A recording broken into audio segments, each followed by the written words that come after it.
Border Gavaskar ట్రోఫీలో భాగంగా 4వ టెస్టులో తలపడేందుకు ఆస్ట్రేలియా భారత జట్లు సిద్ధంగా ఉన్నాయి. డిసెంబర్ 20 నుంచి ప్రారంభమయ్యే బాక్సింగ్ టెస్ట్ కోసం ఇరు జట్లు తీవ్రంగా శ్రమించాయి. ఈ మ్యాచ్లో ఎలాగైనా గెలిచి సిరీస్లో ఆధిక్యం సాధించాలని ఇటు ఆస్ట్రేలియా అటు భారత్ రెండూ భావిస్తున్నాయి. అయితే 4వ టెస్టు కోసం టీమిండియా భారీ మార్పులతో బరిలోకి దిగనున్నట్లు తెలుస్తుంది. ఈ మ్యాచ్లో కెప్టెన్ రోహిత్ శర్మ తిరిగి భారత ఇన్నింగ్స్ ను ప్రారంభించనున్నట్లు సమాచారం. కేఎల్ రాహుల్ ఓపెనర్గా రాణిస్తుండటంతో గత 2 మ్యాచ్ల్లో రోహిత్ శర్మ 6వ స్థానంలో బ్యాటింగ్ వచ్చాడు. ఈ 2 మ్యాచ్ల్లోనూ హిట్ మ్యాన్ ధోరణి ప్రదర్శన కనబరిచాడు. ఈ క్రమంలోనే అతన్ని రెగ్యులర్ బ్యాటింగ్ పొజిషన్లోనే పంపాలని భారత మేనేజ్మెంట్ నిర్ణయిస్తున్నట్లు వినికిడి. కాగా కేఎల్ రాహుల్ 3వ స్థానంలో బ్యాటింగ్కు రానున్నట్లు పలు రిపోర్టులు పేర్కొన్నాయి. ఈ నేపథ్యంలో శుభం గిల్ పై వేడి పడే అవకాశం ఉంది. ఎందుకంటే రోహిత్ శర్మ ఓపెనర్గా కేఎల్ రాహుల్ వన్డౌన్లో బ్యాటింగ్ వస్తే గిల్ 6వ స్థానంలో బ్యాటింగ్ రాక తప్పదు. అతడు ఎప్పుడు టాప్ ఆర్డర్లో తప్ప లోయర్ ఆర్డర్లో బ్యాటింగ్ చేసిన అనుభవం లేదు.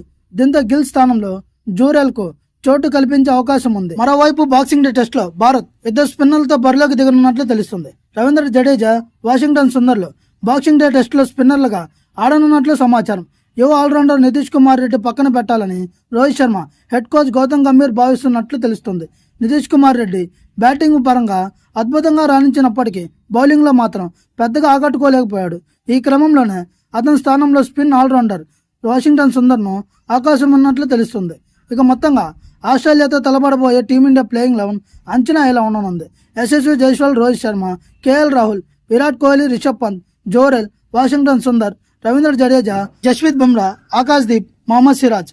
ఈ వీడియో కనుక మీకు నచ్చినట్లయితే please like, share and subscribe.